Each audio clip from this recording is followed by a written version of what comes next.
Bonjour à toi et bienvenue sur ma chaîne YouTube où tu découvriras les épisodes filmés de mon podcast Itinéraire bis, le podcast qui explore les chemins de vie et leurs déviations.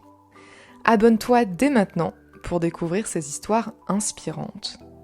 Pour me soutenir, tu peux aussi liker cette vidéo et la partager autour de toi. Je te souhaite une très belle écoute. Hello! Bon, un petit mot de la Abigail du montage. En fait, il s'avère que sur cet épisode, il y a eu un problème avec le son. Je trouvais ça trop dommage de pas sortir l'épisode juste à cause d'une galère de son. Donc j'ai fait le choix de quand même la sortir. Et j'espère que tu pourras l'apprécier à sa juste valeur malgré ce problème technique. Donc je te remercie par avance pour ta compréhension vis-à-vis de ça. Et profite bien du visionnage de cet épisode que j'apprécie tout particulièrement. Voilà, gros bisous. Hello Shirley. Voilà.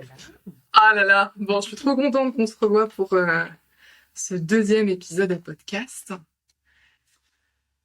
Alors, la dernière fois qu'on s'était quitté, tu m'avais parlé du coup de cette histoire d'amour au Brésil Oui. pour la première fois avec une femme. Mhm. Moi, je voulais revenir quand même sur deux, trois trucs qu'on s'était dit. Alors en fait, on parle de coming out. Donc le coming out, c'est quand tu annonces aux gens ton orientation sexuelle. Mais avant le coming out, on parle du coming in. Le coming in, c'est un peu le coming out de toi à toi-même. Ok. Genre la révélation de toi à toi-même. Ok, ça y est, je l'ai. Yes. J'ai des images, etc. Je dis, ouh, ça Ouais. y est. Parce qu'en fait, toi et moi, on a ce point commun, c'est que on n'est pas nés en sachant qu'on était lesbienne, on l'a découvert un peu sur le tard en tombant amoureuse, tout simplement. Donc moi, je sais comment mon coming in il s'est passé. Moi, je sais que ça a été... Enfin, moi, perso, j'ai un peu mal pris. Mais ça, je pense que c'est propre à mes troubles psychiques, tu vois. J'étais en mode, oh là là. Comment c'est-à-dire? Bah, tu vois, moi, depuis longtemps, j'ai ce truc avec les troubles psychiques, le fait d'avoir été diagnostiqué borderline et tout, où je me suis dit, bon, bah, pour moi, je vais toujours être en dehors de la norme, je me sens très dysfonctionnelle, très en décalage avec les autres, patati patata. Pour ceux qui veulent en savoir plus sur le trouble borderline, il y a mon site internet pour ça. Et du coup, pour moi, cette révélation d'orientation sexuelle, je me suis dit, ah bah mince, c'est-à-dire que même dans mon intimité, même dans ma sexualité, là encore, je suis pas dans la norme, là encore, je suis dysfonctionnelle, je mets des très gros guillemets là-dessus, mais là encore, pour moi, ce sera toujours différent que pour les autres. Et ça, c'est un sentiment, ce sentiment de décalage avec la norme, qui avant me pesait beaucoup. Maintenant, je la fais. Je comprends que sur le début, on se dit, putain, mais même pour ça, en fait, je Ouais. coche pas les cases. Et toi, en plus de ça, tu as la particularité, donc pour les gens qui nous rejoignent ici, je vous invite à écouter le premier épisode sur ton parcours. Tu as la particularité d'avoir eu toute une vie avant, d'avoir eu 3 enfants, etc. 3 enfants, le chien et le conjoint. Exactement. Donc ma question, c'est comment ton coming in s'est passé? Alors, comme je l'expliquais dans le premier épisode, je l'ai vu en fait. J'ai vu donc cette personne à Rio et c'est franchement au premier date, quand on s'est daté, il y a eu le premier bisou, donc elle m'a embrassé et en fait déjà quand elle m'a embrassé, je me suis dit en fait ah mais c'est doux. En fait, il y a une autre dimension, il y a quelque chose qui est hyper différent, quelque chose que j'avais jamais connu avant. En réalité, tu vois beaucoup de douceur. Et ensuite, je l'explique toujours dans le premier épisode, il y a ce moment en fait où on danse toutes les deux dehors. Et en fait, il y a ce truc de toucher et de, je sais pas, de fusion de corps en fait, où vraiment dans ma tête, donc je suis en train de fermer les yeux quand je danse avec elle et je suis en train de me dire, là, tout ce que je suis en train de ressentir dans mon corps là, en fait, j'essaye vraiment de, tu sais, de sortir de mon corps et d'essayer de me regarder danser avec cette femme et de me dire, c'est vraiment moi là, enfin, avec tout ce que je suis en train de ressentir, je suis en train de ressentir ça pour une femme. Et Et il y a vite fait, peut-être moins d'une seconde, la question de et les personnes autour, qu'est-ce qu'elles sont en train de penser en fait de voir deux femmes comme ça danser avec beaucoup de désir, beaucoup d'amour, tu vois. Et en fait, tout de suite, j'ai eu ce truc. Ce que je ressens là, c'est tellement bon, mais c'est tellement bon. Ok, vas-y, go, tu vois. Et de suite, elle m'a tenu la main, etc. Et j'étais là, vas-y, on y va. Ça, ça m'a semblé tellement fluide. Tu sais, il n'y a pas eu de blocage, il n'y a pas eu. Ouais, c'est-à-dire que pour toi, c'était tellement naturel que finalement, ces questions-là, elles se sont pas trop posées. Non, elles se sont pas posées. Et tu vois, encore une fois, je pense, merci ma famille qui peut-être n'a jamais coché les cases, mes grands-parents, etc. Enfin, je pense qu'on a toujours été hors normes. Et en réalité, tu vois, j'ai grandi avec des standards qui ne sont pas des standards. Tu vois, c'est ça. Quand j'expliquais ma vie aux gens, ça a toujours été, oh, tu vois, l'âge de mes parents, l'âge de mes grands-parents, et puis tes parents, qu'est-ce qu'ils font dans la vie?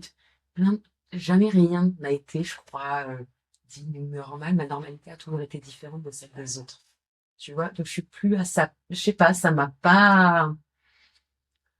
Rien ne m'a paru bizarre. De tout ce que je fais, rien ne me paraît bizarre. C'est les gens, souvent, qui me rappellent.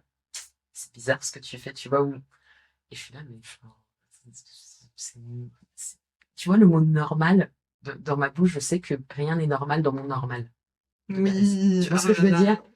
Voilà. Donc, voilà. Ça, c'est vraiment des conversations que j'ai avec tous les gens qui ont des troubles psychiques, parce que forcément la moitié de mes potes ont des troubles psy, ou sont des gens avec des neuroatypies assez fortes et tout. Et c'est vrai que ça, c'est vraiment un truc de l'échelle de normalité est totalement distordue vis-à-vis de la moyenne des gens. Mais c'est vrai que sur l'orientation sexuelle, t'as eu une vraie chance. Parce que moi, je sais que ça a été un réel effondrement de toutes mes croyances, de tout mon système de croyances et tout. Ça a été un truc que j'ai super mal vécu. En fait, moi, mon coming in et le coming out, je m'étais foutu une pression de fou, quoi, en me disant, oh là là, mais c'était un peu genre le sort qui s'acharnait sur moi en mode, vous êtes sérieux? Encore? Moi, c'est que... Ouais. Je l'ai pris à la rigolade. Ah, Franchement, je l'ai mais pris à trop la bien. rigolade parce que tu sais, j'ai une pote, à chaque fois que je vais à Rio, je reviens avec quelque chose de nouveau, ou je rentre pas, à la date où je devais rentrer. Et j'ai vraiment une pote qui m'a dit avant de partir, c'est vraiment une amie que j'aime de tout mon cœur, mais on est super différentes sur nos croyances, sur notre façon de vivre, enfin, notre rapport à la vie, en fait, est super différent, mais on se respecte beaucoup et on en rigole beaucoup. Et en fait, avant de partir, elle m'a dit, oh là là, Shirley, avec quoi tu vas revenir cette fois-ci? La première pensée a été pour elle en disant, oh putain, il faut que tu dises. Mais Non, j'ai tellement rigolé. C'était très drôle. c'est pareil, durant le premier épisode, tu parlais de ta pote Laetitia. Mhm. Et en fait, après l'enregistrement, j'y ai pensé et je me suis dit, oh là là, mais on a tous besoin d'une Laetitia dans nos vies. On a tous besoin de cette pote et on a besoin d'une Laetitia dans nos vies. On a tous besoin de cette pote qui t'emmène dans des galères pas possibles, mais qui te fait sortir de ta zone de confort. Et finalement, c'est grâce à elle que t'es parti au Brésil. C'est grâce à elle que t'as rencontré cette femme, etc. Et c'est vraiment, ouais, c'est ça, genre ce style de pote, je pense que qui ferait du bien à tout le monde de connaître. Parce que c'est quelqu'un qui va te challenger sur tes croyances aussi et qui va te sortir de ta zone de confort et de ta zone du connu. On a vraiment besoin d'une Laetitia dans nos vies. On a besoin. Hier, tu vois, je disais une phrase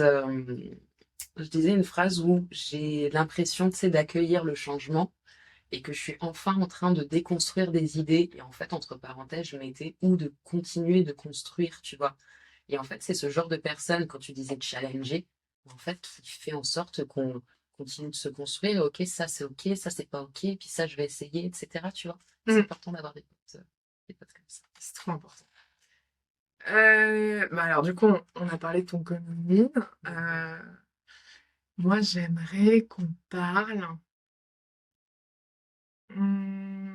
J'aimerais qu'on parle. Je sais pas si j'ai envie qu'on parle maintenant du coming out, mais en tout cas, euh,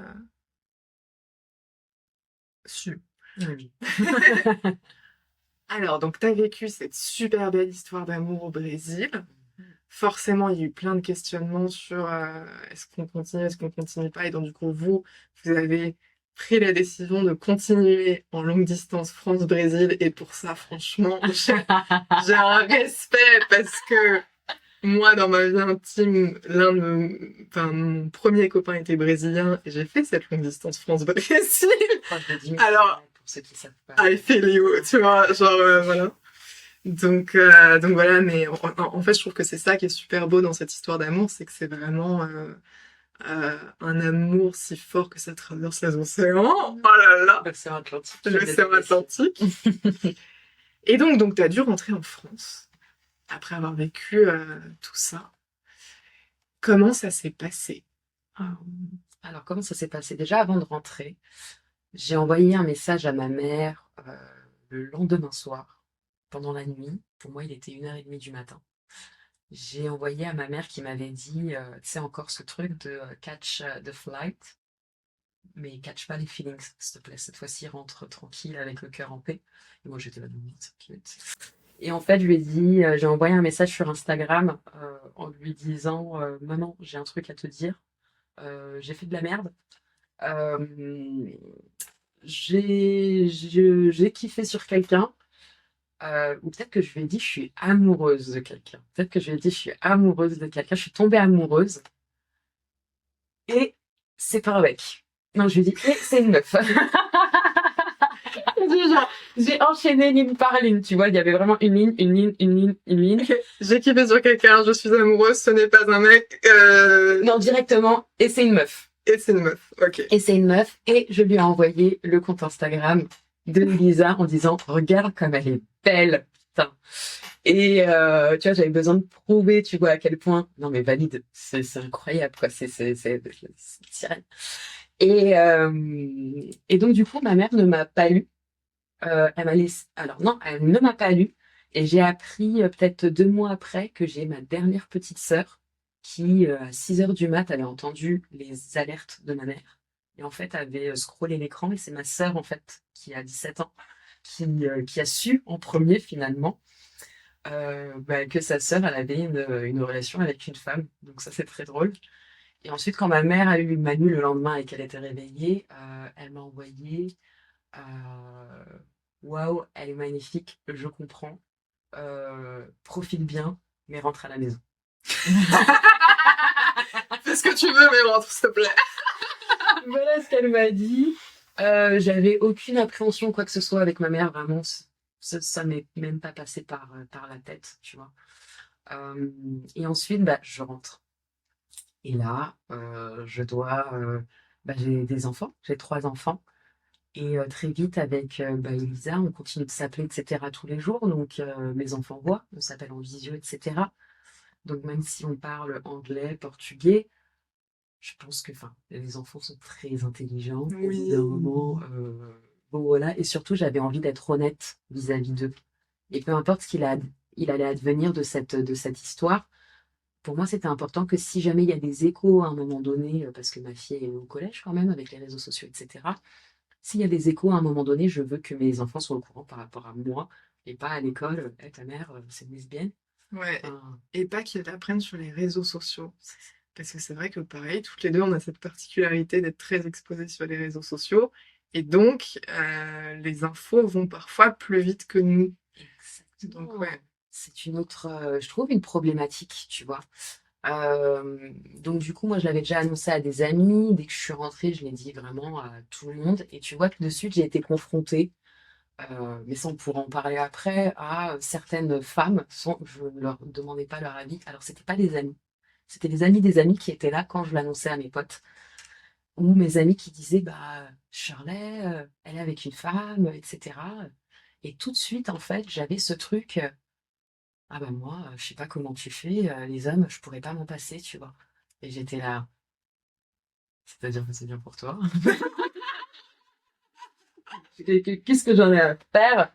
Et tu vois, je sais pas, il y a eu un rapport avec certaines femmes qui a été très bizarre, où je pense que je sais pas comment le définir et je peux pas me permettre de parler en leur nom parce que je sais pas comment elles pensent, mais où peut-être on a été, c'est un petit peu une concurrente de moins. Je sais pas comment t'expliquer. Ce rapport est très bizarre. Ouais, alors moi, ça c'est quelque chose que je remarque sur la différence entre hétérosexuel et lesbianisme, ou en tout cas queer. J'ai l'impression que, un peu inconsciemment, mais j'ai pas envie de faire de généralité, mais certaines femmes hétérosexuelles sont dans ce rapport de rivalité vis-à-vis des autres femmes. Et que quand on bascule dans l'univers LGBT, en fait, il y a une espèce de sororité où on n'est plus, enfin, ce truc de rivalité entre femmes, enfin, n'existe pas. En tout cas, moi, je l'ai jamais ressenti dans la communauté LGBT. Par contre, c'est vrai que vis-à-vis de certaines autres femmes hétérosexuelles, on sent qu'il y a cette rivalité, ce truc de concurrence féminine et tout qui se met vachement en place. Et c'est vrai que je te rejoins là-dessus, où quand tu dis, en tout cas que quand moi je dis que je suis lesbienne, il y a ce truc de, ah, elle est, c'est pas une, ouais, ouais. Aller hors course et tu vois, ouais, ce besoin de me rappeler, putain, mais tu sais pas ce que tu rates et je suis là, bah si, je sais très bien. J'étais avec Tu mes sais gamins. pas. Je sais pas, voilà. Toi, tu sais pas ce que tu perds. Ah, grave. Et vraiment, et c'est marrant parce que cette conversation, vraiment, je l'ai eue avec certaines femmes, encore une fois, qui ne sont pas mes amies, tu vois, vraiment amies d'amis, et où je suis là, mais je trouve ça lunaire, tu vois, comme conversation. Donc, tu vois, c'est mon seul rapport au coming out qui a été Masoumenos. Et mes enfants, je leur ai dit un par un, j'ai commencé par la plus grande, par le moyen et par le petit, dernier. Et où voilà, j'ai expliqué, bah, tu vois, parce qu'ils l'avaient vu à tort et à travers sur mon téléphone. Donc bon, tu vois, Elisa, on la voit beaucoup sur mon téléphone, etc. Bon, bah, c'est pas juste une nanny. Euh, En fait, Elisa, je suis amoureuse de Elisa. Et c'est très marrant parce que mon tout dernier, non, mon moyen, excuse-moi, qui a 11 ans, qui avait 10 ans quand je lui ai annoncé. Donc je lui annonce et je lui dis, ça va? Enfin, il me dit, bah oui. Et en fait, il change de sujet. À un moment donné, Elisa m'appelle et en fait, il passe et il me chuchote. Mais elle sait que t'es amoureuse d'elle ou pas? Et j'étais là, oh, j'ai trouvé ça trop mignon, tu vois. Bah ouais. Et elle sait, tu vois. Et c'est mignon parce que ça a réveillé plein de questions aussi de mes enfants, tu vois. Déjà, oui, est-ce que c'est réciproque? Est-ce qu'elle est amoureuse de toi aussi? Est-ce que c'est normal pour elle que tu sois amoureuse d'elle? Tu vois? Euh, j'ai mon tout dernier qui va avoir 7 ans, donc qui a 6 ans, qui m'a demandé, mais du coup, est-ce que vous allez faire des bébés? Si oui, Oh, comment c'est ça trop se fait, tu vois? chou. Ah, C'est et du trop coup, mais c'est canon, chou. tu vois, et en fait, on peut parler de tout ça aussi, de comment, enfin, quels sont les biais, et qu'en fait, même pour des couples qui sont hétéros, un homme et une femme, bah, des fois, en fait, ça se passe pas comme on imagine avec la graine dans le ventre de la maman. En fait, il y a plein de parcours pour avoir des enfants qui sont différents. Il y en a plein, plein, et tu vois, et ça m'a, tu vois, c'est toutes ces choses-là avec mes enfants qui ont fait que je me suis dit, enfin, mais ça a apporté énormément de richesse, quoi qu'il arrive, en fait, peu importe le temps que cette relation va durer, quoi qu'il arrive, en fait, j'ai nourri mes enfants. Maintenant, ils seront informés, et en fait, ça peut faire partie, ça y est, de leur normal, pas normal aussi, tu vois. Et je suis contente de ça, tu vois. Je suis contente de ça. Euh, et je me dis qu'en grandissant, ils vont avoir ce truc de, enfin, c'est normal, encore une fois, tu vois. Ça fait partie de leur normal, et ça, c'est cool, tu vois. Oh, Donc c'est ça, chouette. tu vas en parler vite fait de les réseaux sociaux qui vont d'avoir les réseaux sociaux qui parfois vont plus vite que ce qu'on peut. Non seulement je suis sur les réseaux sociaux, mais ma meuf est sur les réseaux sociaux aussi. Voilà. C'est vrai. Et tu vois, en rentrant, bah, j'ai le papa de mes enfants à qui j'ai demandé voilà, qu'il fallait qu'on se voie parce que j'avais quelque chose à lui dire. Je voulais lui parler de face à face, de vive voix. Et en fait, on n'a pas eu le temps, il l'a su avant, à cause des réseaux sociaux. Et tu vois, ça m'a beaucoup, pas ça m'a fait de la peine, mais j'ai trouvé que ça pas cool, tu vois. Et c'est que la semaine dernière que je lui ai demandé comment est-ce qu'il l'a appris, tu vois. Comment il l'a vécu, comment ça s'est passé, etc. Est-ce qu'il voulait qu'on en parle? Mais qu'en fait, j'avais réellement la volonté, dès que je suis arrivée, d'en parler d'abord aux enfants et ensuite de lui en parler à lui. C'était la suite logique sur ma liste, mais que ça s'est pas fait et voilà, tout simplement. Moi, j'ai une très grosse problématique avec les réseaux sociaux et c'est pareil. tu vois, dans l'univers du dating lesbien, moi, la problématique que j'ai, c'est que si j'ajoute la personne sur Instagram, elle va savoir pour mes troubles psychiques. Et tu vois, moi je dis souvent que les troubles psychiques, c'est un peu un double coming out. Il y a le coming out sur l'orientation sexuelle et ensuite il y a le coming out sur les troubles psy. Et malheureusement, moi j'ai l'impression que très souvent, ce coming out sur les troubles psy m'est volé parce qu'il suffit juste que tu m'ajoutes sur les réseaux sociaux ou même que tu tapes mon nom sur Google et tout de suite tu tombes sur limite mon dossier médical, tu vois. Après, c'est une volonté de ma part en tant que militante d'assumer ce truc-là. Mais je te rejoins sur le fait que moi, je sais que dans ma vie intime et surtout sentimentale, c'est important pour moi que la personne l'apprenne par moi et pas via une interview sur les réseaux ou une story Instagram, tu vois. C'est ça. Et c'est vrai que ce coming out qui est un peu volé sur les troubles psychiques, moi je sais que c'est un truc qui me dérange un peu, où je me dis, oh là là, j'aimerais bien que ce soit moi, enfin que la personne l'apprenne de ma propre voix et qu'on puisse en discuter et tout. Et c'est vrai que les réseaux sociaux, quand on a une certaine exposition, bon, c'est trop génial parce que bah, ça devient aussi un peu notre métier, ça devient, enfin, ça apporte beaucoup de choses à beaucoup de gens. Mais je sais que ça a aussi ses limites de, bah, en fait, on est très exposé sur les réseaux sociaux et donc, du coup, il y a beaucoup de choses de nos vies qui nous échappent et on doit faire avec. Et le coming out, ça fait partie de ça aussi. Exactement, mais tu as dit une phrase super importante, c'est en fait ça apporte beaucoup aux autres. Aux autres? Ça apporte beaucoup aux autres et c'est hyper important d'entendre sa propre voix, tu vois, chez les autres, etc. Mais chez nous, même, parfois ça nous porte à faux, Ça tu nous vois. dessert. Ouais, ça nous dessert dans certaines choses, tu vois. Je me le dis aujourd'hui, je te l'ai dit, j'ai des enfants, etc. Je me pose toujours la question, est-ce que j'ai des professeurs qui me suivent? Euh, Est-ce que j'ai des professeurs qui me suivent? Est-ce que là, dans mon métier, tu sais, je suis professeur de yoga. Est-ce qu'il y a des gens qui me suivent et du coup qui font, je sais pas, tu sais, je donne des cours de yoga dans des endroits récurrents et je sais que les personnes me suivent alors que je n'ai jamais donné mes comptes Instagram, tu vois. Et je suis là, waouh, ok, en fait, on me trouve quand même facilement, tu vois. Donc, comme tu l'as dit, on apporte beaucoup aux autres. Bien sûr, certains points, ça nous dessert, mais bien évidemment, on kiffe ce qu'on fait, etc. Et on le partage avec bon cœur et parce que c'est nous, tu vois. Mais il y a des choses qui nous sont un petit peu volées, et que tu veux partager certaines choses et tu sais pas en fait si dans quelle limite et dans quelle mesure en fait ça va faire pas écho mais un petit peu ricochet. Ouais.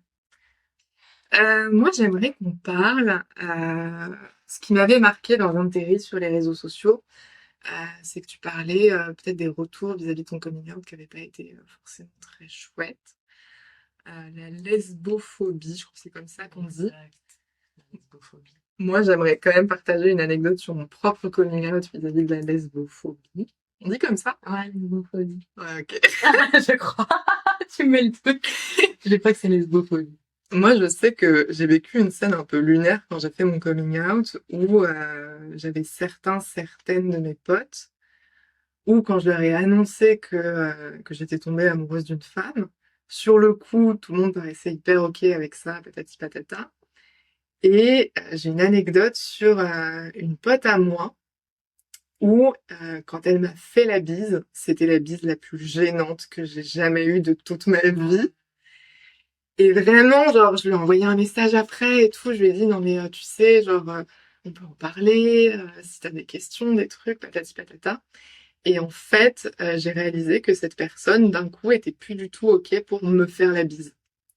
Et que faire la bise, c'était devenu super gênant et qu'il y avait cette espèce de distance qui s'était mise de oulala, voilà. Et pourtant, quand j'essayais d'aborder le sujet, c'était non, non, mais il y a aucun problème, je trouve ça trop génial, je trouve ça trop bien et tout. Donc au final, on a perdu contact et on n'est plus potes aujourd'hui parce que bah c'est quand même très compliqué d'avoir ce rapport-là. Et je sais que moi, quand j'ai fait mon coming out vis-à-vis de mes potes, on en avait parlé en off, mais moi j'ai vraiment convoqué tout le monde en mode attention, j'ai un truc à vous dire et tout, mais vraiment, moi, c'était grave, tu vois, c'était, oh là là, je vais perdre mes potes, ils vont plus vouloir, enfin, mes potes meufs vont plus vouloir être amis avec moi, et c'est un truc un peu bête, mais moi, je suis très, très fusionnelle avec les gens qui m'entourent, et mes potes, c'est genre, je les aime super fort, et c'est genre, on fait des soirées pyjama, on dort ensemble et tout, le machin. Oui, je vous aime, mes potes, super fort. Et en fait, je me suis dit, en fait, la catastrophe du coming out, c'était, en fait, je vais plus pouvoir faire des soirées pyjama avec mes potes. Je vais plus pouvoir, genre, faire des câlins à mes potes et tout. Et c'était ça qui m'angoissait le plus possible parce que moi, je vis à travers les câlins, tu vois. Et j'étais en mode SOS. Et donc, j'ai vraiment fait, ok, j'ai un truc hyper important, c'est grave et tout. Je les ai convoqués. Sur la table ronde. Exactement. Et donc mes potes sont arrivés dans un état de stress en mode mais qu'est-ce qui se passe et tout, qu'est-ce que tu vas nous annoncer? Et donc vraiment ils avaient fait leur théorie des pires trucs que j'aurais pu leur annoncer et tout. Et du coup j'ai dit bon bah voilà, il faut que je vous dise, Non, mais c'est grave. il faut que je vous dise et tout. Bon bah je suis tombée amoureuse d'une femme, je suis désolée. C'est arrivé comme ça, je sais pas, nana, et tout. Est-ce que vous m'aimez toujours et tout. Non, mais vraiment, moi, j'ai réalisé que j'avais une énorme problématique d'amour, tu vois. C'était, s'il vous plaît, est-ce que vous m'aimez toujours? Est-ce qu'on peut toujours continuer nos soirées pyjama? Est-ce que j'aurai toujours des câlins et des bisous? Parce que que la vie peut continuer son cours, en fait. c'est ça. Ouais. Et au final, mes potes, ils étaient là, mais c'est ça! Sérieusement? Sérieux? Tu nous as fait tout un pataquès pour ce truc-là? Est-ce que tu pourrais rajouter d'autres informations parce qu'on en a genre dégoûté, tu vois, genre, t'es sérieux, tu nous as fait tout un pataquès pour ça? Et en fait, j'ai réalisé que celle qui était la moins ok avec le coming out, c'était moi. En fait, c'était un problème pour personne. Dans mes potes, bon, à part la fameuse personne qui voulait plus faire la bise et tout, mais dans mes potes, c'était un problème pour personne. Dans ma famille aussi, c'était même pas un non-sujet, tu vois. Toi, t'as parlé de l'annoncer à tes enfants. Moi, je me souviens quand je l'ai annoncé à mon petit frère, qui devait avoir à ce moment-là, bon, je sais plus quel âge il avait, mais enfin bon, moi, je le vois comme un ado. Maintenant, c'est un adulte, mais moi, je le vois toujours comme un ado. Et il a eu cette réaction en mode, qu'est-ce qu'il a dit? Il m'a dit, ah, t'aimes les go? Comme ça, tu vois. Et en fait, il a juste trouvé ça, genre, ah, genre, toi aussi, t'aimes les meufs, tu vois, genre, un truc comme ça. Et je dis, bah ouais, attends, ouais. genre, ouais, ok. Mais c'est tout. C'est trop bien. Et en fait, ouais, celle qui était la moins ok avec ça, j'ai réalisé que c'était moi, et celle qui en faisait tout un truc et tout, et c'était moi. Du coup, ma question, c'est, est-ce que toi, t'as eu le sentiment de vivre quelque chose qui pourrait s'apparenter à de la lesbophobie quand t'as fait ton coming out? Écoute, à part le point que j'ai abordé avec des personnes finalement que je connais de très loin et qui ont peut-être projeté en fait une image sur moi, peut-être, ouais, peut-être des projections. Non, tu vois, j'ai pas, ou tu sais, un petit peu ce défense de suite quand je disais, bah, moi, je suis tombée amoureuse d'une femme alors que toute ma vie j'ai été avec des hommes. Je suis tombée sur des personnes qui se sont protégées de ça, du style, ah, mais moi, ça m'arrivera jamais. Ok, comment bien t'en face si ça te rend heureuse. Euh, mais à part sur les réseaux sociaux où je sais plus comment il s'appelle, Serge, ou je sais plus comment il s'appelle, qui m'a envoyé un message en me disant qu'est-ce qu'il allait faire de son pénis maintenant que je suis lesbienne. Je te jure. C'est pas Oh mon Dieu. Si, il m'a dit arrête, s'il te plaît, de montrer tes dates avec les femmes. J'étais là déjà, il y en a qu'une. Tu te calmes, Serge. Et même si on a Même si on a 1000, en fait, je fais ce que je veux. Mais ouais, qu'est-ce que je suis supposée faire avec mon pénis? Je dis très poliment, mais ouais, il m'a envoyé ça comme message. Et ensuite, donc je l'ai affiché sur mes réseaux sociaux en disant j'espère que ta tante, ta mère et ta sœur me suivent parce que franchement, il faut que le monde sache en fait. Mais tu vois, j'ai reçu quelques petits commentaires comme ça. J'ai pas eu proche de moi, j'ai pas eu de lesbophobie. J'en ai pas eu. Après, tu vois, je suis très rentre-dedans avec les gens, etc. Est-ce que ça laisse de la place? Peut-être que je laisse pas de place aux gens, tu vois, je m'impose. Peut-être par peur, justement, pour me protéger. De suite, je montre. Je suis affirmée, je suis prête. Euh, mais non, réseaux sociaux. Je sais que le premier jour où Elisa arrive en France, parce qu'elle est arrivée en France, passer quelques mois avec moi, quand on est sorti de l'aéroport et qu'on était en voiture, on s'est embrassés dans la voiture à un feu rouge. Et tu avais une personne qui était au niveau du feu en train de demander des sous. Et cette personne, en fait, quand elle a capté, quand elle a compris qu'on était deux femmes, j'ai vu le regard de Elisa en fait se tourner vers quelqu'un. Je me suis retournée vers la personne et en fait la personne était choquée, tu vois, et vraiment les mains sur la bouche et tu sais nous pointer du doigt du style vous êtes deux femmes, etc. Et je sais plus ce que la personne a dit, mais c'était du choc pour cette personne-là, tu vois. Et je pense que c'est vraiment culturellement, peut-être que dans son pays à elle, ça se produit pas en fait, tu vois.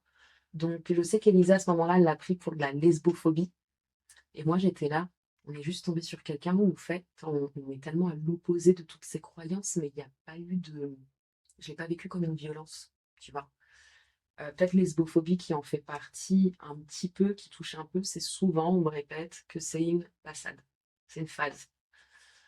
Shirley, elle a pété un plomb, elle est partie au Brésil, elle revient, elle est lesbienne, enfin bon, c'est bon, ça va nous passer. Je suis peut-être dans la crise existentielle ou quoi que ce soit, je trouve pas ça cool, tu vois, de traiter justement pas ton orientation sexuelle, la personne qui te plaît, c'est une phase, c'est juste t'es en train de calmer. Non, enfin Ouais. voilà, c'est tout. Et ouais, c'est vrai que... alors, moi, je te rejoins sur les réseaux sociaux. Euh, alors déjà, on sait maintenant que quand on annonce qu'on est lesbienne sur les réseaux sociaux, il y a une chute de gens qui se Ouf. désabonnent. Oui, ça, tu l'as vécu. Ah, Et j'ai moi, je l'ai vécu vécu fort, aussi. ok. Et on est nombreux, enfin, on est nombreuses à vivre ça, ou quand tu dis, parce que moi, je me suis jamais affichée sur une femme avec mes réseaux sociaux, mais je le dis ouvertement, et c'est vrai que systématiquement, c'est suivi de gens qui se désabonnent au compte. Putain, Ça, c'est, voilà. Et c'est vrai que sur les réseaux sociaux, moi je te rejoins aussi sur le fait que les messages que je reçois sur c'est parce que t'as pas trouvé le bon.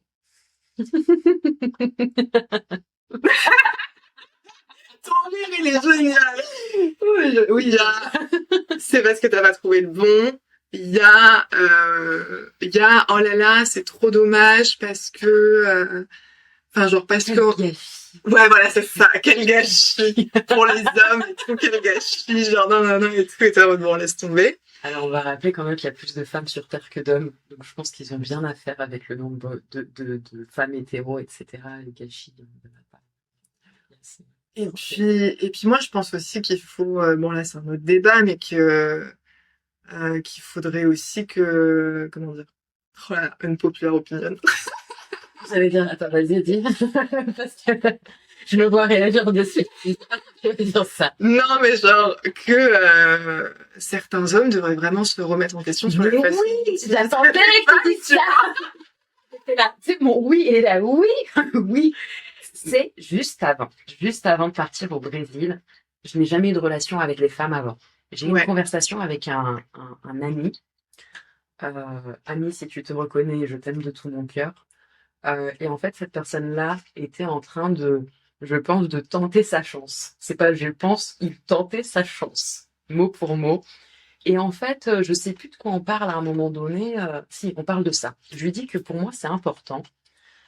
Donc, quand j'étais hétéro, que en fait, si j'ai envie de quelqu'un, si j'ai un besoin d'affection ou quoi que ce soit, en fait, euh, je préfère jouer seule que en fait d'appeler quelqu'un dont j'ai pas envie ou quelqu'un avec qui je vais avoir des regrets ou quoi que ce soit. En fait, je sélectionne vraiment les personnes avec qui je relationne. Relationne. Je sais pas si ça se dit. si si. Euh, avec qui il se passe quelque chose, même si là tout de suite j'ai une envie. Je me suis toujours interrogée sur l'envie, le pourquoi, le comment et comment je vais me sentir après. Et du coup, en fait, j'ai expliqué que même dans les relations avec un homme, on commence à parler de ça et je lui dis, mais qu'est-ce que tu fais avec une femme? Est-ce que tu as déjà, est-ce que t'as des jouets ou quoi? Parce qu'en fait, je parle de womanizer. Il ne sait pas ce qu'est un womanizer. Je suis Là c'est un sex toys qu'on conseille très fort à tout le monde. Enfin à toutes les personnes. là. Exactement. Et donc, du coup, en fait, je lui parle, je lui explique ce qu'est un womanizer et je lui dis, et cette personne, donc, moi, j'ai 31, 32, je sais plus à l'époque. Et cette personne a 43 ans et je suis là, mais enfin, tu fais quoi dans le sexe avec les femmes? Et en fait, quand il m'explique ce qu'il fait, je suis là, mais je suis désolée, je suis ton ami, du coup, je vais te le dire, c'est très boring. Ce que tu proposes, il serait temps de te renouveler, monsieur. Euh, ayez des jouets. Enfin, tu vois, ça, c'est encore un autre débat, tu vois, mais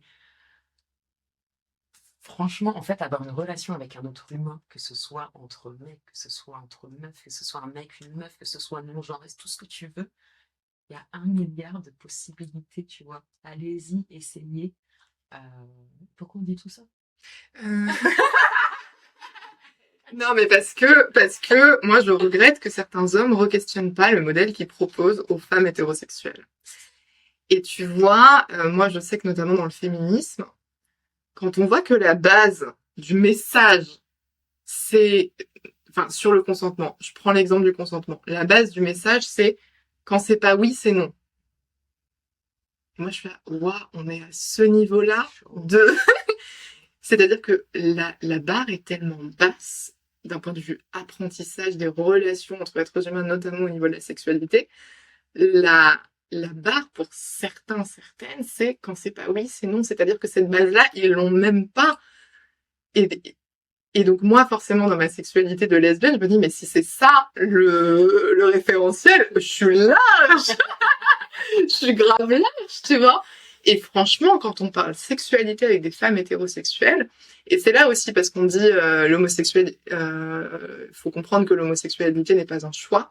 Moi, je pense aussi qu'il faut comprendre que l'hétérosexualité n'est pas un choix non plus, parce que les femmes hétérosexuelles sont quand même beaucoup plus sujets à la violence masculine que nous lesbiennes, tu vois. Et pour moi, être hétérosexuel, ce n'est pas un choix non plus, parce que si c'était un choix, je suis désolée, je sais pas si en termes de, enfin, ok, si on prend purement la sexualité, moi, je suis quand même assez convaincue que entre femmes, euh, on ouais, enfin, je sais pas si je vais assumer ça. Je sais pas si je vais assumer ça, mais oui, non, je suis désolée, mais enfin, moi, je sais que je me sens pas du tout, tu vois, vis-à-vis des femmes bisexuelles, je me suis jamais sentie en concurrence avec les hommes. Jamais. Parce que vraiment, pour moi, la concurrence est nulle. Tellement, je suis là en mode, c'est, enfin, encore une fois, si on prend la base du référentiel du consentement, ou même sur, ouais, sur l'écoute, sur la tendresse, sur la créativité dans l'intimité, la sexualité, patati patata, sur les, enfin bon, bref, même sur la pénétration et tout, il y a tellement de choses dans la sexualité lesbienne. Et oui, tu vois, si je reprends ce que tu disais avec certaines femmes qui t'ont dit ah là là mais moi je pourrais pas, les hommes ça me manquerait trop et tout. Je fais, bah, ça se voit que vous avez jamais essayé les femmes, tu vois. Essayez pour voir. Non, mais c'est clair, tu vois. J'ai une amie une fois qui m'a dit, mais j'ai déjà essayé, j'ai embrassé ma pote et j'étais là, mais qu'est-ce que tu me racontes? J'étais là, je suis pas en train de te parler de ça. Je suis en train de te parler de, tu vois quelqu'un et en fait cette personne, t'as de l'électricité qui passe dans le corps ou pas. Et, euh, et en fait, il se passe vraiment quelque chose, un sentiment amoureux. Et là, ça, J'ai une connexion, une c'est ça. fusion, C'est enfin ça. je veux dire. Et oui. Ça me fait avaler de travers. Non mais oui, une connexion, une fusion et tout. Et puis, enfin oui, bon, là encore, l'amour n'a pas de genre, ça c'est sûr et certain. Et attends, je voulais revenir. Ah oui, j'aimerais revenir sur quelque chose vis-à-vis de l'espace public. Parce que c'est vrai que quand tu relationnes avec un homme versus quand tu relationnes avec une femme, la notion qu'on a à l'espace public, je sais pas toi comment tu l'as ressenti, et moi j'ai senti qu'il y avait une vraie différence sur s'afficher publiquement dans l'espace public. Il y a un rapport de dangerosité qui est pas le même. Qu'est-ce que tu penses de ça et comment tu l'as vécu toi? Alors, pour replacer tout ça, moi, j'ai découvert que j'étais amoureuse d'une femme au Brésil. Oui, Et au c'est Brésil, c'est vrai. encore différent, C'est tu vrai, c'est vois. vrai. Et c'est pas n'importe où au Brésil, on est à Rio. Et Rio, ça reste quand même, c'est pas la capitale, mais pourtant, c'est quand même l'endroit touristique, etc. Donc, voilà, on n'est pas dans une campagne, Minas Gerais ou quoi que ce soit. Et c'est vrai qu'en fait, je suis dans un endroit où je ne comprends pas ce que les gens disent en soi. Donc, si je me fais insulter, je n'en ai rien à faire parce que je ne comprends pas. Je vais pas m'attarder sur le regard des gens ou quoi que ce soit. Et en fait, par contre, ça a énormément changé que quand elle est arrivée en France. Ça m'a exposé à d'autres paramètres et où je me suis dit, ah, maintenant je comprends. Même si quand on était au Brésil, elle m'a prévenu que ça pouvait être super dangereux, que ça lui est déjà arrivé que quelqu'un, pas juste l'insulter, que quelqu'un vraiment lui porte un coup, en fait, parce qu'elle était avec une femme en train de lui tenir la main. Ça lui est déjà arrivé, tu vois. Moi, je te dis, c'est pas possible, on est au Brésil, et patati patata, parce que quand tu es au Brésil, c'est beau. Et même quand j'étais dans des relations hétéro, hein, je parle des fois d'avant, ou quand je suis allée, je me suis retrouvée dans des locaux, dans des carnavals, dans des soirées où en fait, t'as des mecs euh, ou des personnes peut-être qui se définissent non-binaires, etc., qui ont mais un make-up comme je ne pourrais jamais avoir Ah, de mais ma vie entière, ou qui grave! sont mais sexy as fuck, ou As sensuelles as fuck, fuck. yeah! Je ne pourrais jamais atteindre ce niveau de sensualité ou de beauté, et t'es là. Waouh! C'est tellement vrai. Waouh! Et puis des paillettes, et puis tu sais, torse nu ou avec des trucs barésie, il était là, mais j'adore ce monde en fait. Et ça, je l'ai beaucoup vu chez les hommes là-bas. Beaucoup de personnes aussi trans. Beaucoup, ouais, beaucoup de show et beaucoup dans la rue, et puis se tenir la main. Et puis il y a ce truc très du toucher là-bas. Ouais. Tu vas à la plage, à Ipanema, Copacabana. T'as en fait vraiment, alors t'as des drapeaux LGBT partout, hein, depuis que j'y vais en 2020. T'as Ponto G. Ponto G, c'est Ponto, c'est le point gay, en fait. Ponto G. Et en fait, même les femmes, ils vont hétéro là-bas pour être safe. Tu vois Ouais. ce que je veux dire? En fait, il y a plein de petits trucs comme ça. Là-bas, t'as le métro à partir de 18h jusqu'à 22, si je dis pas de bêtises. Et le matin, en fait, les heures de pointe, qui sont des trams de métro qui sont exclusivement pour les femmes. Où en fait, tu as vraiment la ligne rose sur le quai. Et sur tout le métro est rose et placardé que c'est exclusivement pour les femmes et que s'il y a un homme qui rentre à l'intérieur, il sera puni par la loi. Et tu vois, en fait, il y a tout cet aménagement où, en fait, moi, je me suis sentie protégée en tant que femme. Mais je sais que pour des Brésiliennes qui vivent à Rio, elles n'auraient pas le même discours que moi, ou pour elles, c'est hyper violent, etc., ce qu'elles peuvent continuer de recevoir. Bref, quand elle est arrivée en France, c'est vrai que je me suis dit, ok, si quelqu'un fait une remarque, un, je vais la comprendre. Deux, comment je vais réagir. Parce que autant Elisa, donc ma chérie, elle est un peu dans la peur, etc., se protège beaucoup, et moi, je suis très dans la confrontation. Ouais. Allez, allez, et en fait, ce qui m'a mis, ce qui était, ce à quoi je devais faire attention justement, en fait, c'était de ne pas créer d'autres traumas chez elle et de ne pas l'exposer à une situation qui était dangereuse. Donc un peu de fermer ma bouche et de me contrôler en fait s'il y avait quoi que ce soit. Et j'étais là, comment je vais appréhender en fait si un danger vient, si une agression vient, comment est-ce que je peux tempérer tout en me mettant moins en avant. Non, en fait, ça passe pas. Et en même temps, en la protégeant elle. Tu vois, ça, c'était un peu compliqué. Donc, par exemple, tu vois, je lui ai fait visiter les puces de Clignancourt. Je lui ai expliqué qu'à cet endroit-là, il était sage, qu'on se tienne pas la main, etc. Tu vois. Parce qu'en fait, forcément, j'allais être confrontée à quelqu'un et j'allais répondre, etc. Et en fait, ça pouvait faire quelque chose de gros et énorme. Et c'est parce qu'on a envie de vivre. Je sais que certains endroits, j'ai pu ressentir une petite pointe de on peut se faire insulter. Tu vois. C'était plus ça, on peut se faire insulter, quel impact ça va avoir, etc. Ou se tenir la main et de pas être franchement à l'aise avec ça. Et c'est pas parce que j'ai honte d'elle, c'est juste que je veux pas aller à la confrontation. Donc, et puis en France, on n'est pas très câlin, on n'est pas très démonstratif par rapport à l'amour, même dans les couples hétéros, hein. Et aujourd'hui, tu vois, je commence à voir les couples gays, que ce soit des hommes, que ce soit des femmes ou autres, mais ça reste hyper rare. Tu vois, j'ai dû la ramener dans le quartier des Marais, et encore une fois, c'était que des hommes. Les femmes, c'est très, très, très rare qu'on en a croisé. Quand t'en croises, t'es là. Ah, tu vois, t'as envie de te faire un check spécial ou un truc, genre, hé, tu vois, c'est la mif, on est ensemble. Euh, des bars lesbiens, il y en a pas beaucoup encore en France. Il y a des petites choses qui commencent à s'organiser, mais voilà. Euh, Ça reste pas confortable. Ouais, moi j'ai une petite anecdote sur l'espace public et en fait ça crée vachement de confusion dans les relations. Parce que moi je me souviens à l'époque avec l'une de mes ex, quand on était dans l'intimité de son appartement, on était hyper câlin, etc. Et quand on était dans la rue et dans l'espace public, d'un coup elle me tapait la bise, elle était super froide et distante. Donc moi dans ma tête j'étais là en mode waouh. En plus, c'était au début de la relation, donc vraiment, je comprenais pas cet écart-là. Et j'étais, mais en fait, du coup, comment je dois le prendre? Comment j'étais, enfin, genre, j'étais perdue parce que moi, j'étais purement basée sur la relation. En mode, bah, on est ensemble, on est pas ensemble. Enfin, tu sais, cette zone un peu floue où tu sais pas.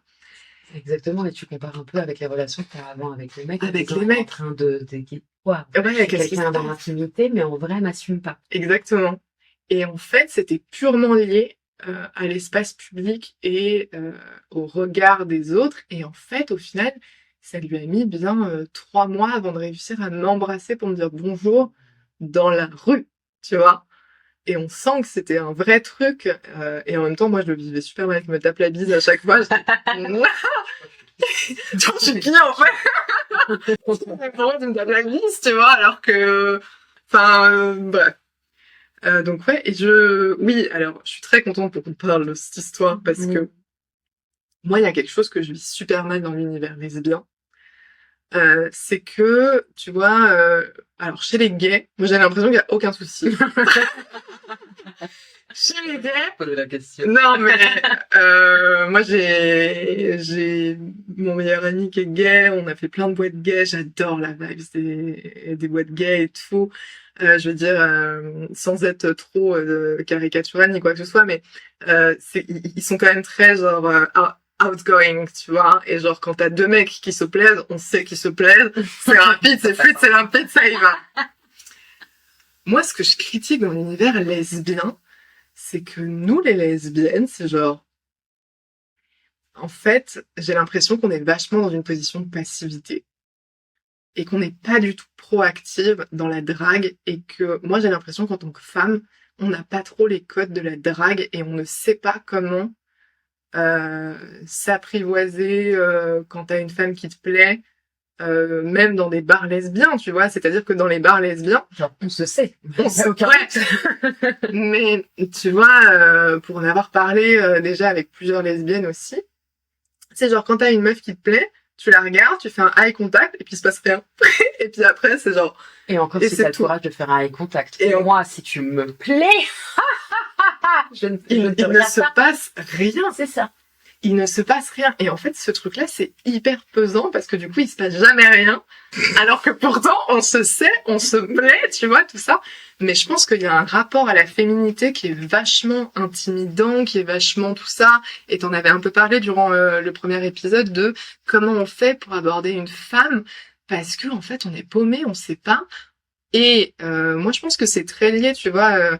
On avait parlé de toi et moi, on a été assez construites sur ce truc de on veut être la princesse et tout. Le problème de se construire sur un truc de on veut être la princesse et être délivré par le prince charmant ou des choses comme ça, c'est que du coup, en tout cas, dans le rapport hétérosexuel, c'est une évidence que c'est le mec qui doit proposer le premier verre, c'est une évidence que c'est le premier mec qui doit faire le premier pas, parce que c'est un homme et qui doit non. Il faut lui laisser sa place, etc. Voilà. Mais quand on est deux meufs, moi, dans l'univers du dating lesbien, j'ai vachement remarqué ça, où c'est tout le temps moi qui envoie le premier message, c'est tout le temps moi qui propose le premier verre, c'est tout le temps moi qui dois faire ça, et si je ne suis pas proactive, la personne en face ne va jamais rien faire. Et en fait, ça, moi, je suis vachement frustrée, je vide un peu mon sac, parce que, en fait, c'est coûteux en énergie de tout le temps être proactive. Et en plus de ça, moi, je suis un peu vexée, je pense, de me dire, bah, moi aussi, j'aimerais bien qu'on me drague. Moi aussi, j'aimerais bien que quelqu'un fasse cet effort-là. S'il vous plaît. Exactement, genre, Cherchez. c'est hyper, voilà. Et ça rend le truc vraiment très compliqué et c'est coûteux en énergie, etc. Et en plus de ça, si vraiment je dois aller dans ma vie perso intime, le nombre de lapins qu'on m'a posé, ah ouais, je te jure. C'est-à-dire que t'envoies les premiers messages, tu fais la conversation, tu bidules, tu machin, tu proposes un verre, tu proposes une heure, un rendez-vous et tout, et déjà la galère pour en arriver à ce stade-là. Ouais, Et le jour du date, la personne ne vient pas, ouais, non, c'est chaud. ou décommande à la dernière minute et tout. Et vraiment ce désespoir de, mais en fait, juste boire un verre avec une meuf, C'est le parcours du combattant. Enfin, c'est un. on va jamais y arriver en fait. Et là aussi, j'aimerais vraiment qu'il y ait une vraie prise de conscience sur le fait qu'on fait partie d'une telle minorité. C'est-à-dire que, statistiquement, parce que j'ai regardé les statistiques, Cette fois-ci, cet épisode, on n'est pas sur quelqu'un a dit. Instagram a dit. Instagram a dit. C'est-à-dire que déjà, la communauté LGBT, je crois, c'est 20% de la population mondiale, un truc comme ça. Bon, on me demande pas comment ils ont fait le truc, j'en ai aucune idée. Mais c'est genre 20%. Sur ces 20%-là, il me semble que il y a seulement 8% qui sont genre des femmes, voilà. C'est-à-dire que d'un point de vue statistique, t'as que 8% de Dans chance. le monde. Dans le monde, tu vois. Ça va se Et passer. sur ces 8%, il faut que tu tombes sur quelqu'un qui te plaît, et en plus de ça, que tu lui plais aussi, que ce soit réciproque. Et imaginons, t'as réussi à être dans le small pourcentage de ce truc de c'est réciproque, nanana. Et là, il se passe rien et tu fais rien.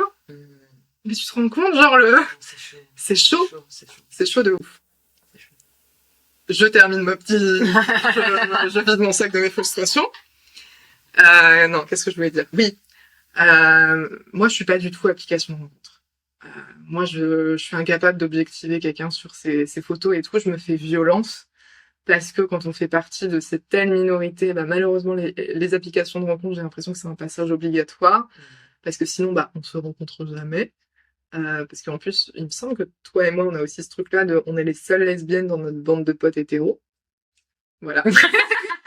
Et moi, tu vois, genre, j'aime plus que tous mes potes. Je les aime plus que tout. Mais je suis la seule lesbienne dans la bande. Et en fait, malheureusement, il y a des problématiques qu'elles peuvent pas comprendre. Et moi, je sais que ça me fait énormément de bien, bah, là, de discuter avec des gens qui font partie, qui comprennent ça, tu vois, genre ce type de conversation, mais ça me fait du bien. Ça me fait tellement de bien parce que c'est pas des conversations que je peux forcément avoir avec mes potes qui sont hétérosexuels, qui ne vivent pas ce truc-là. Et donc moi, les applications de rencontre, j'ai énormément de mal. Je me fais beaucoup violence pour y être. Mais du coup, il y a pas longtemps, alors je discutais avec mon psychiatre. Et en fait, avec mon psychiatre, je disais, mais je sais ce qu'il me faut. Il me faut des speed dating. Parce que le speed dating, c'est trop génial. T'as pas tout ce truc de la personne te pose des lapins parce que la personne ne vient jamais de là, elle est là. En plus de ça, tu rencontres plein de gens, c'est trop génial. En plus de ça, t'as un temps défini. Donc en fait, ça enlève toutes les problématiques du date de si la personne elle me plaît pas, comment je fais pour partir et tout. Il y a des organisations, etc. Je vois des trucs sur les réseaux sociaux, je suis là, waouh, vous en avez des Ouais, des stratégies, oh non, laisse tomber. Là, le speed dating, c'est super. Ce que j'aime beaucoup, c'est que tu ne choisis pas les personnes que tu rencontres. Ça, je trouve ça trop génial. Parce que pour moi, c'est pas sur un physique que tu peux savoir si la personne te plaît ou pas. Bullshit. Non. D'où les applications de rencontre. Bullshit. Mais bon, on le fait quand même. Et puis même en photo, en fait, pas tu dégages rien, tu peux dégager quelque chose, mais quand en vrai, il y a un truc qui est différent. Et t'as des gens, par exemple, qui sont hyper photogéniques, et en vrai, bah, ça dégage pas ce que t'as projeté, mais t'en as qui sont pas photogéniques, les pauvres. Ouais. Et là, du coup, en fait, quand tu rencontres la personne, t'es là, waouh, putain, j'ai failli passer à côté, ou tu vois ce que je veux dire, et là, Grave. putain, je sens l'énergie. Je pense qu'on tombe pas amoureux, mais on kiffe sur l'énergie des gens, et ça, tu peux le voir en vrai, en réalité. Ah, mais moi, c'est évident que tu tombes pas amoureuse d'un physique. Ou alors, dans ce cas-là, c'est extrêmement superficiel et ça va pas tenir la route très longtemps. Pour moi, tu tombes amoureuse, ouais, d'une énergie, de ce qu'elle dégage. Et en fait, la communication non verbale est super importante. Et même, genre, je sais pas, l'odeur que la personne elle a, ses mimiques, la façon dont elle a de se tenir, le timbre de voix aussi. Enfin, tu sais, il y a plein de trucs comme ça. C'est pas sur une photo que tu vas pouvoir avoir toutes ces infos-là. Et donc, voilà, le speed dating, moi j'avais trouvé ça trop génial. Parce que comme ça, tu rencontres plein de gens à un même endroit. Et en plus, t'as un temps défini, etc. Donc, trop génial. Donc, Speed dating lesbien. speed dating, en tout cas queer. Ok. Et donc, pour les lesbiennes qui sont en dèche, je tiens... Petit 1, je trouve ça super dommage que dans notre génération, on est tellement digital que du coup, le speed dating, c'est un truc qui nous passe pas par la tête, tu vois, genre on pense pas au speed dating parce que c'est un peu genre dans les années, je sais pas combien, qui faisaient des speed dating, tu vois. Mais moi, je trouve que c'est un vrai truc. Et de deux, pour les gens qui sont vraiment en galère, renseignez-vous sur les trucs de speed dating. Et pour les gens qui sont sur Paris, il y a la Mutinerie, qui est un bar queer, lesbien, etc., qui organise une fois par mois des speed dating. Moi, j'y suis allée. J'ai trouvé que la vibe était trop géniale. Trop géniale. Franchement, j'y suis allée toute seule en plus, donc ça m'a demandé un courage de fou d'être toute seule parce que j'ai capté que genre les gens allaient au speed dating entre potes et moi je me suis dit mais moi j'ai pas de potes avec qui y aller, j'ai pas ramené mes potes hétérosexuels à un speed dating. Genre mes potes m'aiment beaucoup mais bon voilà quoi, tu vois. Donc voilà, mais en tout cas, j'ai passé une trop bonne soirée. Ça m'a fait trop du bien de discuter justement avec plein de lesbiennes sur ces trucs-là et tout, en tout cas avec plein de gens queer. Ça m'a fait un bien fou même de se retrouver. Et même si tu vas pas pour, je sais pas, trouver l'âme sœur, tu vois, juste la vibes, j'ai passé créer du lien et tout. J'ai passé une trop bonne soirée. Donc, je passe le tips dans ce podcast, chaîne YouTube et tout. La mutinerie, une fois par mois, ils font des speed dating et tout. C'est grave bonne ambiance, c'est grave chill, c'est grave good vibes. On peut y aller toute seule. Moi, je l'ai fait. Bon, il faut prendre son courage à deux mains et se jeter dans voilà. Mais vous pouvez y aller aussi entre potes et ça se fait. Et ça se fait. Calme. Mais bon, voilà, pour l'univers des dating et tout. Bah, j'y ai pas été encore exposée. T'as bien de la chance. Je ne le souhaite pas. Je ne le souhaite pas, of course. Mais tu vois, pour m'être fait draguer avant, oui, parce que ça m'est arrivé avant. Et du coup, dans des soirées complètement hétéro, hein, où je me rappelle la première fois que je me suis fait draguer, c'était une meuf beaucoup plus petite de taille que moi, et en fait, qui avait un courage, mais elle m'a rentré dedans. Elle m'a rentré dedans. Tu sais, c'est quoi? C'est le désespoir. Ça, c'est le désespoir. Mais tu sais, vraiment, je me suis dit, mais la meuf, elle a une force. Ah ouais. Et elle ne lâchait pas, elle revenait. En fait, j'étais au bar. Et elle revenait. En fait, sa pote, au bout d'un moment, est arrivée, elle m'a dit, je sais pas si t'as compris, mais ma pote, tu lui plais beaucoup. Et j'étais là. Ah. J'étais là, bah non, parce qu'en fait, j'étais tellement en mode sororité, mais elle est trop mignonne, et elle passe sa soirée avec moi, elle se dit que je m'emmerde, et elle me dit que je suis belle. Tu sais, je venais de me faire tatouer là, la signification c'est je t'aime en rouge, donc elle était comme une ouf. Et, et en fait, tu vois, bon, à la fin, elle vient, est-ce que je peux avoir ton Insta? Et je lui donne, tu vois. Et ce que je disais, en fait, j'ai trouvé ça dommage, mais la meuf ne me plaisait pas. Oui. Mais tu vois, j'ai eu ce truc de, et quand on disait comment aborder une meuf, oui. Et ben, tu vois, c'est une meuf, je trouve, une femme, pas une meuf, une femme. Une femme, c'est intimidant. Oui.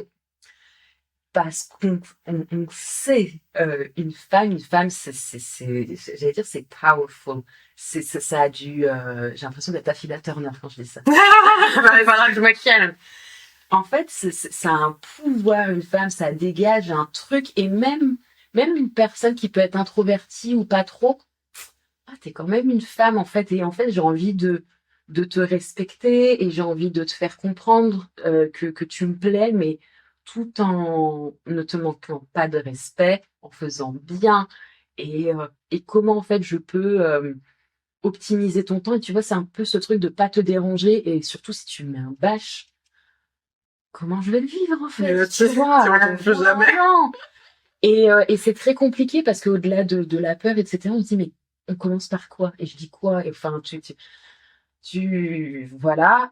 Et il suffit que la personne, tu la vois, et juste pour l'instant, elle n'a pas parlé, mais elle te plaît. En fait, enfin, ça coupe court. Enfin, comment tu vois? Après, je sais que au bout d'un moment, faut y aller. Voilà. Et comme toi, en fait, finalement, j'y suis allée. Mais tu vois, très vite, j'ai pas forcé.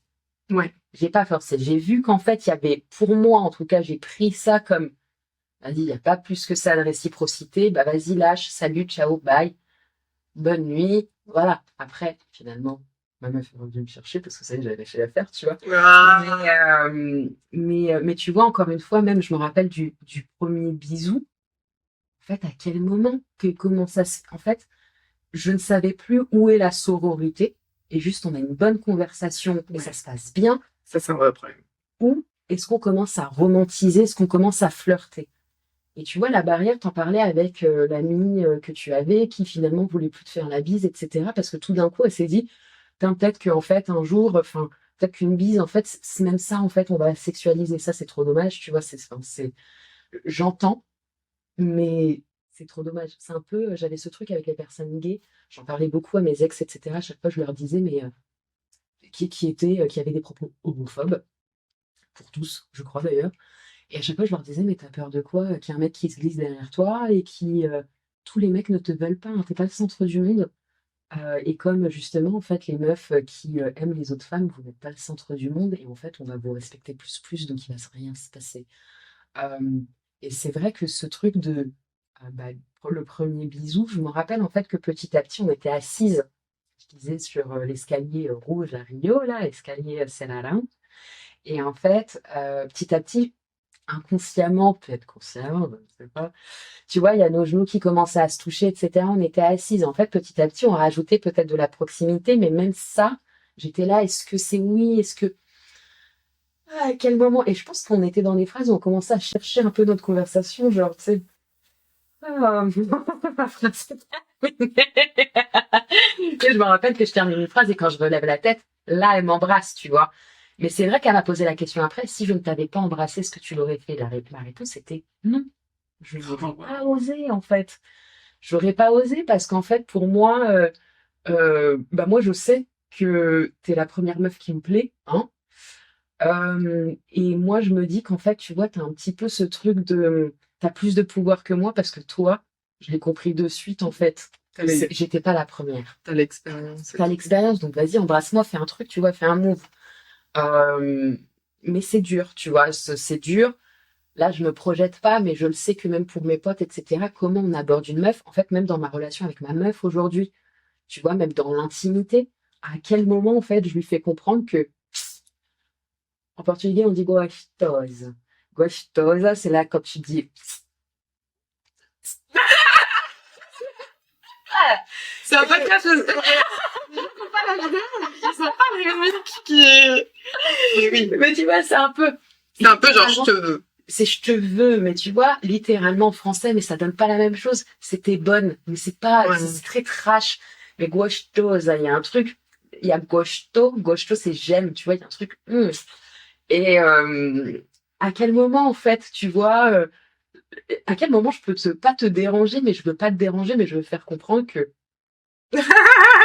on peut passer à autre chose.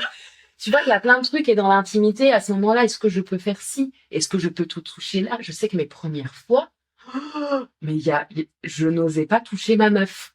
J'étais là, en fait, dans ma tête. Ok, il y a peut-être ce truc où j'avais très peur d'être une hétéro-curieuse aussi. Ce fameux mot que j'avais tellement entendu. J'étais là, mais c'est pas ça, la meuf en face de moi, elle me plaît, tu vois. Je suis pas avec toi parce que t'es une meuf. Je suis pas, c'est toi, être humain, là, tu m'as happé, en fait. Euh, Vraiment, mon cerveau fonctionnait comme si j'étais un mec. C'est ouf, où j'étais là, je ne veux pas qu'elle ait la sensation que je suis un mec, alors que, enfin, tu vois, où j'étais là, ok, et si là, je la touche là, est-ce que c'est très... j'avais peur en fait, finalement, d'être d'être dans, comment on appelle ça? De faire les stéréotypes du porno. Ok. D'être, tu vois, j'avais trop peur qu'elle se dise, non, mais en fait, elle a regardé des pornos et en fait, elle est en train de faire, de mimer le truc, enfin, c'est nul. Et donc, du coup, en fait, bah, au départ, je touchais pas ma meuf. Je savais pas où, tu vois, est-ce que j'ai le droit de toucher au niveau de la poitrine? Est-ce que j'ai le droit? J'ai pas le droit? Et c'est vrai qu'au départ, j'étais très consentement dans tout, et au bout d'un moment, je crois qu'elle m'a mis un coup de pression en me disant, non, mais c'est bon, en fait, tu vas pas commencer à tout le temps me poser la question. C'est bon, en fait, je te donne l'autorisation, fais là, tu vois. Et j'étais là, bah, si vous aimez le dire. Ah, j'adore! Parce que nos premières conversations, elles étaient autour de ça, en fait, autour du consentement, etc. Bah, bien sûr, bien sûr. Et encore une fois, même le consentement chez une personne qui est lesbienne depuis toujours avec des guillemets, Et ben, je te jure que le consentement, il a encore d'autres proportions où, dans ce que j'ai vu, moi, du monde lesbien, mais à Rio, j'avoue, j'ai pas visité le monde lesbien en France, c'est que en fait, le consentement, il est pour les hommes. Moi, je n'ai pas vu de consentement respecté entre femmes, tu vois. Et ça, c'est hyper, moi, c'est un truc qui m'a choqué à Rio, où on laisse beaucoup les femmes faire entre elles. Et pour moi, ça représentait, tu vois, une certaine violence. Et j'étais là, mais en fait, le consentement, c'est pour tout le monde. Tu vois ce que je veux dire? Et ça, j'ai l'impression qu'en France, c'est pas quelque chose qui est ressenti. Mais moi, au Brésil, ouais, tu vois, très facilement, on va venir te toucher, très facilement. Tu sais, c'est des choses qui peuvent être prises un peu pour une agression ou un truc, tu vois, ça peut vraiment aller jusqu'à, tu sais, vraiment te palper fort, etc. Et t'es là, mais à quel moment, en fait, je t'ai autorisé le consentement, c'est pour tout le monde. C'est pas parce qu'on est des femmes que c'est open bar et parce qu'en fait, on a toutes les deux une poitrine et toutes les deux ci, ça, que tu peux venir et je t'autorise pas, tu vois. Mais, donc ouais, c'est compliqué, le rapport entre femmes, je trouve. Surtout quand tu le découvres. Je sais pas si ça l'est un jour. Cette notion de prendre soin de toi, de l'autre, elle est. Je sais pas si c'est parce qu'on vient de relations hétéro. Je ne Ah. sais pas. Hmm. Non, je pense que... Ah, je sais pas. Ah, je sais pas. Moi, j'aimerais revenir sur un truc. C'est vrai que entre femmes, on a un petit gros problème. Laquelle? Où est la limite entre bon bah on est bonnes copines et entre là c'est de la drague? Dans le sens où moi je sais que bon alors déjà ce truc de qui embrasse la première, c'est un bordel pas possible.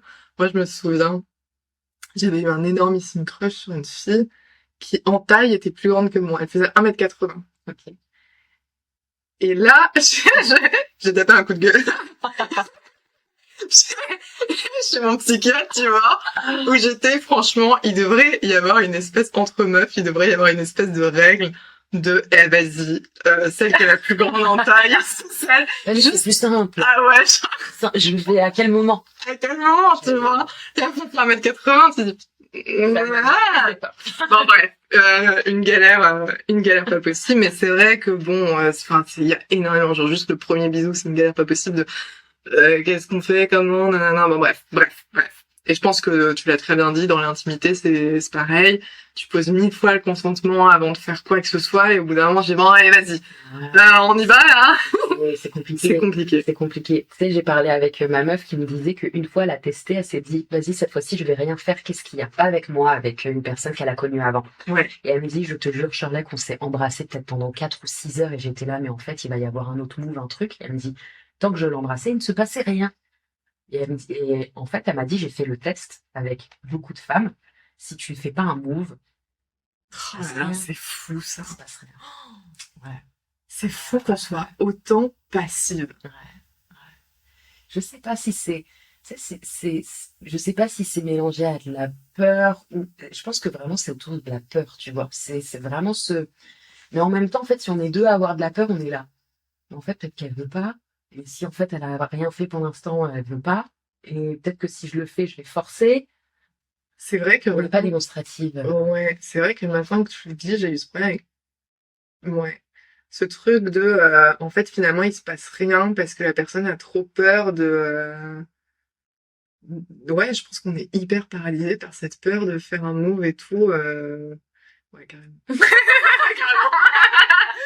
Je valide. Je valide. Ah oui, attends, il y a un autre truc aussi que je voulais parler. Oui, non, moi, c'est ce truc de quand est-ce que tu sais... En fait, tu vois... ce truc de... ok, je vais te raconter une anecdote. Il y avait une fille qui me plaisait. Je lui ai tendu des perches. Oh là là. Oh là là.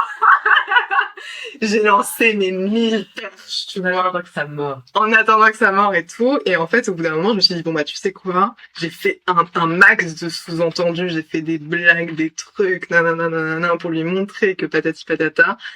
Bon, elle a jamais réagi à aucune de mes perches. Pour moi, c'était évident que, bon, bah, vas-y, c'est qu'elle est pas intéressée, qu'on est potes, et puis c'est tout, tu vois. Ok. Mais en fait, cette limite de... Parce qu'en plus de ça, le problème qu'il y a avec moi, c'est que moi, je suis une meuf super tactile, tu vois, avec mes potes, avec tout le monde. Genre, vraiment, je prends les gens dans mes bras hyper facilement. J'ai besoin de contact humain. Je suis super, super, super méga tactile. Mais c'est vrai que du coup, je pense que c'est très difficile de savoir quand est-ce qu'on est dans un rapport de drague et quand est-ce qu'on est dans un rapport de juste pote à pote, tu vois. Et pour moi, là où je place le curseur, ça va être bah, toutes les perches que tu lances, où là, on n'est pas dans un rapport de pote, on est dans un rapport de plus. Bon, bref.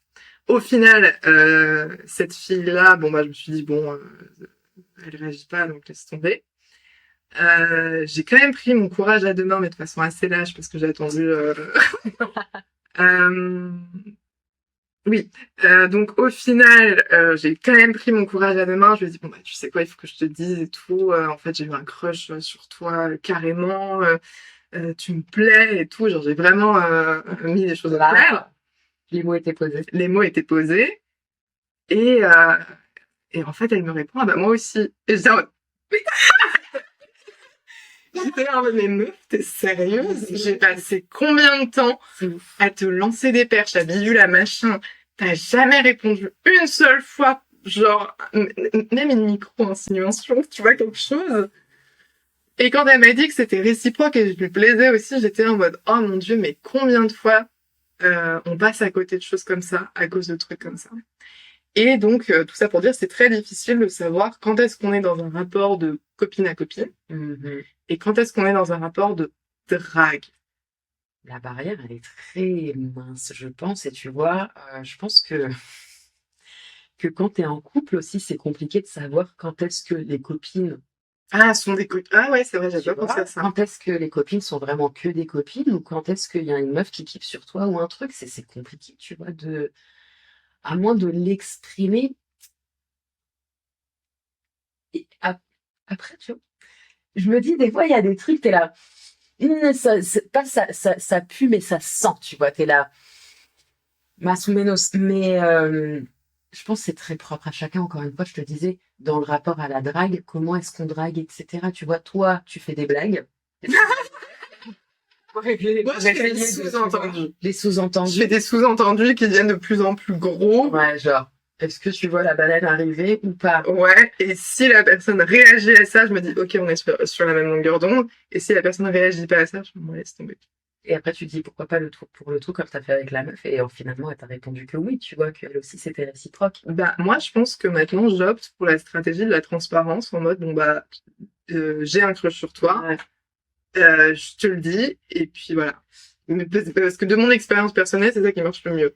Moi, je sais pas draguer, je pense. Je suis très rentre dedans direct. Et en fait, c'est ce que je faisais avec les hommes. Si moi, un homme me plaisait, directement, excuse-moi de te déranger, donc en fait, ça ne tient à rien. Enfin, je place juste l'information parce que moi, j'ai besoin que ça sorte de mon corps. know. Ouais, à chaque fois, j'étais là, moi, j'ai besoin que ça sorte de mon corps.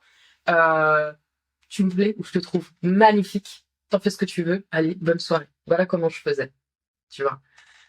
J'ai jamais su tourner autour du truc et peut-être c'est parce que je suis pas patiente aussi. En fait, je suis pas patiente. Je suis pas patiente et en fait, j'ai toujours ce truc. Je vais t'expliquer pourquoi. Parce que moi, ça m'est arrivé pour l'instant 2 fois dans ma vie et une, vraiment, ça m'a agacée 2 fois. Ouais. Non, les 2 fois m'ont agacée. C'était des hommes, mais ça aurait pu être des femmes. C'est pas le truc. C'est que vraiment, en fait, j'ai copiné avec 2 hommes qui se sont rapprochés de moi, soi-disant par rapport au travail. Et en fait, j'ai compris plus ou moins rapidement que je leur plaisais. Et en fait, on a carrément un qui m'a écrit des poèmes. Moi, c'est la première fois de ma vie qu'on m'a écrit des poèmes, et vraiment des poèmes qui font des pages, hein. Je pourrais écrire un livre avec, alors c'est super beau, etc. Mais très vite, j'ai compris que pour ces 2 personnes-là, on n'avait pas la même réalité. Mes réponses, etc., je pense, pour ces personnes-là, étaient vécues comme une réponse à leur invitation. Et en fait, j'étais là, waouh, on n'est pas dans le même, et j'ai beau en fait être moins friendly que je peux être avec quelqu'un, parce que normalement je suis très friendly. Quand je parle aux gens, je les regarde dans les yeux, je les écoute. Et ça, c'est des amis à moi qui ont pu me dire, Shirley, je pense que les gens prennent pour de la drague juste en fait le fait que tu donnes de l'attention aux gens. Ouais. Il y a ce truc-là aussi. Et en fait, ça m'a tellement dérangée, tu vois, que ces personnes-là prennent mes, mes interactions avec eux comme une réciprocité, alors qu'il n'y en avait pas, il n'y avait vraiment rien, zéro. J'ai donné zéro matière, mais j'étais polie. Qu'aujourd'hui, je fais très attention avec les meufs, etc. Et c'est pour ça que, enfin, les meufs, c'était qu'une en réalité. Avec la meuf. Avec la meuf, qu'en fait, de suite, je lui ai posé la question. Il y a une question qui m'intéresse plus que les autres. Est-ce que tu es célibataire? Je pense que ça pose le cadre direct, tu vois. Et là, elle m'a répondu non. Et puis là, ça y est, c'est bon, on savait que c'est bien, t'es chanteuse, etc. Mais c'est pas par rapport au fait que t'aies chanté une musique quand je t'ai rencontré que je suis en train de t'envoyer un message. Tu me plais, madame. J'ai 10 jours avant de repartir en France. Qu'est-ce qui se passe? Ouais, Tu vois. grave. Voilà. Moi, il y a un truc qui me frustre beaucoup dans la communauté LGBT, c'est que moi, vu que j'ai une tête qui fait très hétérosexuelle, j'ai l'impression que, en tout cas, je me retrouve à devoir surjouer les traits de la lesbienne pour qu'on me reconnaisse comme faisant partie de la commune. Et en fait, il y a cette problématique de quand t'es lesbienne, mais que t'as une tête très hétéro, une vibes très hétéro et tout très hétéro, bah les gens ne me reconnaissent pas et je me retrouve à devoir surjouer la caricature de la lesbienne pour que les gens comprennent et tout. Moi, ça me pose problème parce que j'ai l'impression d'être en suradaptation encore dans ce truc de s'il vous plaît, acceptez-moi dans la commune parce que je vous promets, c'est sûr et tout. Et j'ai l'impression qu'on me prend pas forcément au sérieux de temps en temps dans mes trucs. Est-ce que toi, ça, c'est un truc que t'as déjà ressenti? Alors, oui, oui et non. C'est-à-dire que quand je te disais, j'ai fait mon coming out à certaines amies, certaines étaient étonnées en me regardant, mais t'es pas bi, tu vois? Bi, pourquoi? Parce qu'en fait, je parlais des hommes, donc elles se disaient forcément, donc ok, elle est bi, parce qu'elle parle des hommes. Mais pour nous, tu vois, enfin, elle avait une énergie qui était hyper masculine. Et vraiment, ça m'est arrivé ça plusieurs fois quand je rencontrais des personnes. Pour ces personnes-là, j'étais euh, lesbienne ou bi. Je sais pas d'où ça vient. Je ne saurais pas te dire si c'est comment je m'habille des fois, etc. Parce que des jours, je suis très masculine dans mes vêtements. Il y a des jours, je suis très féminine dans mes vêtements. C'est très changeant. Euh, mais ça, tu vois, je pense que ça vient de plus culture hip-hop, etc. Et en général, si tu regardes les clips, etc., enfin, il y a pas de normes, tu vois. Enfin, c'est très, on peut porter des baggy, porter large, etc. Et à un autre moment, on peut être très mini-jupe, robe, et puis un petit maillot, etc. Bref. Mais ce que j'ai trouvé, tu vois, dans le monde que je suis en train de découvrir, le monde queer, LGBT, etc. Pour l'instant, j'ai pas eu besoin d'être reconnue parce que bah, je suis en couple. Ouais, Ça, tu grave. vois, je m'en balèque pour l'instant, tu Ouais. vois. Mais je pense que tu vois, le fait, là, j'en ai pas beaucoup, mais j'ai toujours eu beaucoup de bagues aux mains. Encore une fois, là, j'ai un bras qui est complètement tatoué. Tu vois, je réponds, je crois, à quelques codes. Mais... Et donc, du coup, tu vois, dans le monde queer, j'ai l'impression que on est passé d'un parallèle à un autre. On a été hétéro avec la maison, les chiens, la famille, etc. Et de là, en fait, je me retrouve dans le milieu queer où on me dit, pour correspondre aux idées, aux codes, bah, en fait, le milieu queer, c'est un milieu qui est hyper ouvert. Et en fait, que quand t'es lesbienne, faut aussi être ouverte dans son rapport avec les gens, donc dans des couples libres, etc. Et en fait, pour moi, je passe d'un paradoxe à un autre, et j'ai toujours l'impression en fait d'avoir une face entre deux chaises et d'être la lesbienne, mais avec plein d'idées en réalité qui sont encore hétéronormées, comme si hétéronormé c'était un nouveau mot. Mm. Donc tu vois, pareil, encore une fois, je me retrouve pas dedans, je me cherche un peu, et voilà, c'est pas grave. Yes. Bah, merci Shirley pour ce podcast. Si jamais vous voulez voir la vidéo, elle est sur YouTube. Et Shirley, on peut te suivre sur Je suis modeste sur Instagram. Moi sur Voyageuse au naturel. Et merci de nous avoir écoutés. Et mettez un 5 étoiles sur le podcast et dites-nous en commentaire ce que vous avez pensé de ces échanges. Merci Shirley. Merci d'avoir visionné cette vidéo. Dis-moi en commentaire ce que t'en as pensé et souviens-toi de t'abonner pour être averti des nouvelles sorties. Tu peux me suivre sur TikTok et Instagram sous le nom de Voyageuse au naturel, tous les liens sont en description. Je t'envoie mes ondes les plus positives et on se retrouve très vite pour encore plus d'échanges inspirants.